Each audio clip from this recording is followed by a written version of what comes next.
Daripada sampai geng durian Perak dekat Al-Ustaq. Tu dia, tengok isi dia dulu.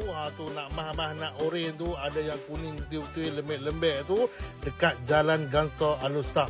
Hampa perasan UOB Bank. Ada ahli motor ni, kedai mereka depan tu saja. Hampa boleh cek, pilih sendiri. Yang ada yang 1 kilo 15 yang bagi tunjuk. Yang lungguk 10 kilo 100 pada seraga banyak tu. Yang nak jimat bajet-bajet, hampa nak rasa saja RM10 satu pack pun ada. Mai pilih buah baru sampai. Pakak-pakak boleh mai kat sini. Dari segi rasa jangan risau. Abang kita rasa ada yang mas ke kuning tu memang betul lemak-lemak manis ala amboi-amboi. Yang buah isi kuning ni jenis manis-manis lemak tapi dia pahit kat belah hujung tu. Yang ni pun syahdu geng. Yang mana suka tu apa mai cuba rasa sendiri. Rasa dia macam mana. Pada baki memang sangat-sangat terbaik. Pakak-pakak boleh mai. Mereka buka setiap hari sampai habis musim. Ini nombor telefon mereka. Apa-apa DM mereka no. Jumpa lagi geng. Assalamualaikum. Al-Ustaq. Peace.